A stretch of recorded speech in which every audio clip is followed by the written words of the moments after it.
स्वागत है आपके अपने चैनल ऑल अबाउट फास्टैग में। चैनल पर नए हैं तो चैनल को सब्सक्राइब करना ना भूले। अगर आप नौकरी पेशा हैं तो आपको भी अपने भविष्य की चिंता जरूर होती होगी। अक्सर मन में ये ख्याल आता होगा कि रिटायर होने के बाद यानी 60 साल की उम्र के बाद तो नौकरी नहीं रहेगी, फिर रोजाना खर्चों से कैसे निपटा जाएगा। यही वजह है कि लोग रिटायरमेंट प्लानिंग करते हैं, लेकिन इसके लिए भी आपको अभी से सोचना होगा कि कितने पैसे चाहिए और कहाँ पैसा निवेश करें। रिटायरमेंट प्लानिंग के लिए सबसे बेहतर विकल्प है एनपीएस नेशनल पेंशन सिस्टम, जिससे थोड़ा थोड़ा निवेश करने से आपको रिटायरमेंट पर भारी भरकम पैसा मिलेगा। आइए जानते हैं, अगर आपको रिटायरमेंट पर 5 करोड़ रुपए how to get 5 crore rupees on retirement चाहिए तो कितना पैसा करें निवेश और कैसे।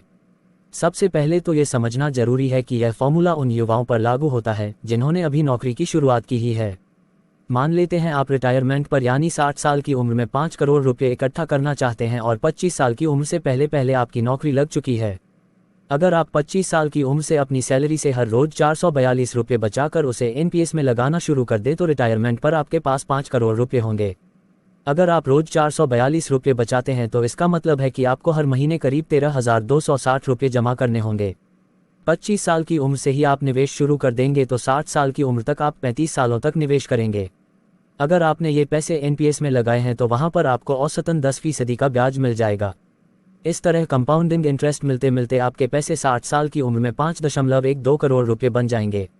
एनपीएस में अगर आप हर महीने 13,260 रुपये निवेश करते हैं तो 35 साल में आप कुल 56,70,200 रुपये का निवेश करेंगे। अब सवाल ये उठता है कि अगर निवेश 56.70 लाख रुपये का हुआ है तो 5 करोड़ रुपये कहाँ से आएंगे। दरअसल यह मुमकिन होगा पावर ऑफ कंपाउंडिंग से। इसके तहत आपको हर साल अपने मूलधन पर तो ब्याज मिलेगा ही, साथ ही उस मूलधन पर मिले ब्याज पर भी ब्याज मिलेगा। ऐसे में जब तक आप 35 साल तक 56.70 लाख रुपये जमा करेंगे तब तक आपको कुल 4.55 करोड़ रुपये का तो ब्याज ही मिल चुका होगा। इस तरह आपका कुल निवेश 5.12 करोड़ रुपये हो जाएगा। ऐसा कहना गलत होगा कि रिटायरमेंट पर आपके हाथ में 5.12 करोड़ रुपये होंगे।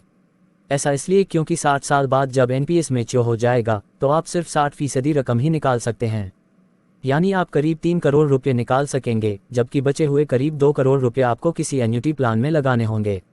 बता दें कि इस एन्युटी प्लान की बदौलत आपकी सारी जिंदगी पैसे मिलते रहेंगे। एनपीएस की मैच्योरिटी ही आपके 60 साल का होने के बाद होती है। ऐसे में आप 60 साल से पहले एनपीएस के पैसे नहीं निकाल सकते हैं। हालांकि अगर आपको कोई इमरजेंसी पड़ जाए या किसी बीमारी, घर बनाने, बच्चों की पढ़ाई के लिए कुछ हद तक रकम निकाली जा सकती है। ध्यान रहे कि पैसे निकालने के नियम कभी भी बदले जा सकते हैं, तो आपको जब पैसे निकालने हो उससे पहले एनपीएस के नियमों को पढ़ लें। वैसे कोशिश हमेशा यही करनी चाहिए कि एनपीएस के पैसे रिटायरमेंट के बाद ही निकालें, ताकि आपका बुढ़ापा सुकून से कट सके। दोबारा मुलाकात होगी ऐसे ही किसी नए अपडेट के साथ।